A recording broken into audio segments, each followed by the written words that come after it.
वो एक आया था, एक आया था वे खबर वहाँ की लाया था। एक आया था, एक आया था वे खबर वहाँ की लाया था। एक आया था, एक आया था वे खबर वहाँ की लाया था।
जिन प्रकार छोटो टाबर होवे आपने माता पिता से 100 बार एक ही बात कहे ओ काई है, ओ काई है, ओ काई है, तो माता पिता यू इन प्रकार उन्हें डांटे नहीं या मारे नहीं, उन्हें 100 बार पूछे तो वह बात 100 बार बतावेला। क्यों? क्योंकि वो उन्हारो है। इन्हीं प्रकार जो संतारी शरण में आ गया, गुरु महाराज रे शरण में आ गया, और आप हम सब संतारा ही तो टाबर हाँ। तो महाराज कहने लगा गुरु महाराज कितना दयालु, वे पूछाते सब कहता था, अर्थात वे परमात्मा री बात सुनाता, सत्संग सुनाता, परमात्मा रू नाम सुनाता, और जब उन्हारी सत्संग सुनता तो मन में लाग तो अब धोखा कछु न रहता था, कोई प्रकार रो संशय बाकी नहीं। तो कहने लगा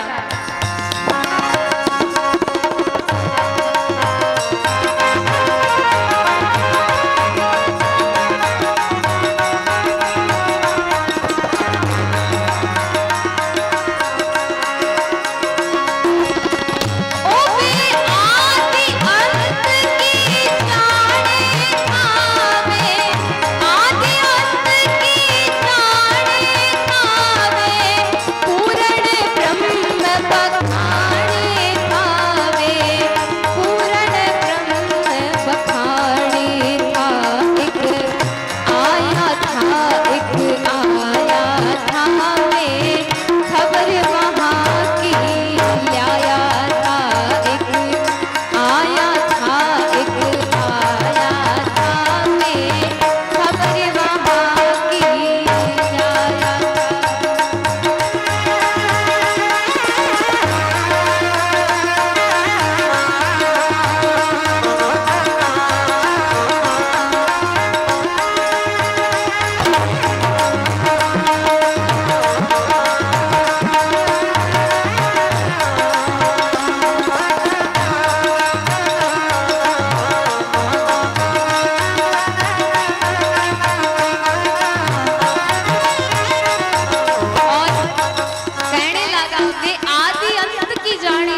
सब कुछ गुरु महाराज आपकी वाणी रे द्वारा माने सुनाता बताता और हारो अनुभव बताता। और महाराज लोग तो डरे कि संतारे जावा महाराज संत कुछ बुरकी नहीं डाल दे, संत कुछ कह नहीं देवे, लेकिन कयो है जग वालों क्यों डरते हो इस दर पे शीश झुकाने से, ए नादानो यह वह दर है सर भेंट चढ़ाए जाते हैं। केड़ा गुरु महाराज, यह तन विष की बेलड़ी गुरु अमृत की खान, शीश दिया सतगुरु मिले तो भी सस्ता जान। तो कयो महाराज जिनारी इतनी महिमा है, सब धरती कागज करूं सब वन कलम कटाए, सात समुद्र की स्याही करूं पर गुरु गुण लिखा न जाए। तो पूछियो कि आप कितनी महिमा किणरी कर रहे हो, तो महापुरुष कहे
बोलिए सतगुरुदेव भगवान की।